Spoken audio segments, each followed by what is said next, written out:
Hello guys, welcome back to the channel and welcome back to the part 2 of the Monaco Grand Prix predictions. This is a couple of days after the race. I'm recording this on Tuesday. I'm going to be out on Wednesday if I can get it done by then. But yeah, let's just go for my predictions. Be a short video, just go through my predictions, and it kind of went alright at the top. The bottom half is an absolute mess. The top is close to take into consideration. So we're going to start at the top and go from the bottom. First place, I put Leclerc. And remember, I did this before qualifying, so I was right. He had the pace, he was on pole. I had no idea he was going to break his gearbox, no idea he was going to not start. I would say that was a good prediction, because I reckon Leclerc was either going to finish first or second if he had got DNF. So Leclerc's in first, and in second I had Verstappen, who obviously finished first. The only person I had ahead of Verstappen was Leclerc. So technically I got Verstappen right, because he was the first of... Okay, well I didn't get him right. But you know what I mean, I put Verstappen as second, and as Leclerc DNF'd. Technically I kind of had him as first. So I put Verstappen second, and he obviously finished. He won the race, he had a very good race, Verstappen. Very well done to him. Obviously massive shame for Leclerc, but yeah, and then after Verstappen, I had Sainz third. He obviously Sainz finished second, and the person in first was Leclerc. Or the person I picked was Leclerc. He obviously DNFs, which should put the Sainz up to second in mine. And in fourth place, I had... Oh, we'll get onto that in a minute. But so, I had Verstappen and Sainz second and third. And they finished first and second. Obviously, I only had Leclerc ahead of him who DNF'd. Well, who DNS'd. Technically did not start. So I would count that as a very good top three. I think I did very well there. I think I did very, very well. Obviously, Sainz showed Ferrari had the pace. It's a massive shame for Leclerc, because I honestly think it would have been a 1-3, but in the end it was just a 2 and a DNS. But really good races by Verstappen and Sainz to be second and third, and obviously with Mercedes' failure, Verstappen goes into the lead of the Drivers' Championship and puts Red Bull up into the lead as well. So massively well done from then.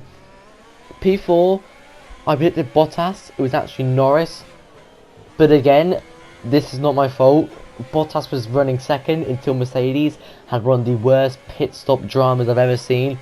If anyone doesn't know, they literally just could not get his... When you pit, obviously you need to change the tyres. They literally could not get Bottas's left tyre off. It was... No. Front right. The front right tyre. Could not get it off. It was literally just stuck onto the car. And I don't even know if they've got it off yet. Something went wrong and it was stuck on the car. So that one wasn't my fault in prediction. And in P5 and P6... I had Norris and Perez, who finished third and fourth, and they would have been third and fourth in mine if you take out Leclerc and Bottas. So technically, if you take out Leclerc and Bottas from mine, who both DNF'd completely unpredictably, it's Verstappen, Sainz, Norris, Perez in my predictions, which is exactly what it was in the race. Verstappen, Sainz, Norris, Perez. So I would say personally there, I did a very, very good job. P7, I put Hamilton, who did actually finish P7. But that was just a fluke, obviously, because I still had Leclerc and Bottas ahead of him in my prediction. But that's another position, right, you know? I mean, I'll take it. Hamilton P7 didn't have a very good... He effectively had an awful race for Mercedes. He just got it all wrong with strategy, got overcut by Gasly and Vettel. Just poor from Hamilton, really. P8, I said Vettel, which was where he qualified. But obviously that really good overcut he had in the 2 DNFs put him up to 5th. So, yeah, a very good showing from Vettel. Wait, was Vettel 8 or was he 9th? Wait. Well, who was 9th? He was an 8th. The car behind is gaining on you by 0.5 a lap. My brain's gone. Perez! Yeah, it was Perez. So yeah, sorry, Vettel, yeah, Vettel was 8th. So he gained 2 positions and overcut 2 people, then got overcut himself, which puts him in 5th. So a very good race from Vettel and Aston Martin. They did very, very well to be there. So yeah, he got in the points. Very good for him. First points this season for Aston Martin. He did very well. I predicted him a bit lower, but yes, he did very, very well. 9th was my worst one yet. I predicted Ricardo to get 9th, but obviously I don't think anyone predicted him to go out in Q2. Obviously he's got very good cars. Norris showed getting 3rd. I think we were expecting him to get at least into Q3, maybe finish low down. So I put 9th. He ended up with like 13th, I think, or 12th. No, it was 12th. It was 12th. He ended up 12th. So he could have done a lot better for McLaren. So I got that one wrong. 10th, I put Gasly. I was right, he was in the points, he's just a lot higher up. He actually finished 6th ahead of Hamilton.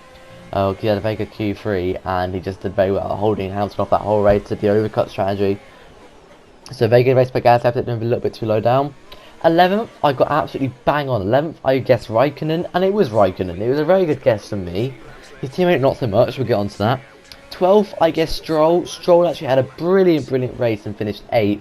The strategy that Aston Martin put Stroll on with the hard tyres and then the softs right at the end was superb. Aston Martin did really well that race to get Vettel and Stroll doing really well.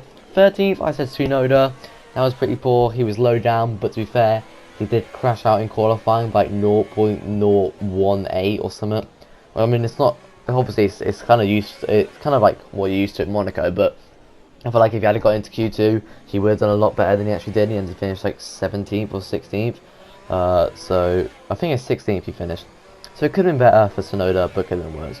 14th, I guess, to Ocon. This is another poor one. Ocon actually finished 9th. He had a really good race from Alpine. It wasn't a really good race, but it was a solid race, a solid average race from Alpine to finish where they were. 15th, I guess, Russell. That was. Wait, I think I was almost bang on. He was either 14th or 15th, so good from Russell.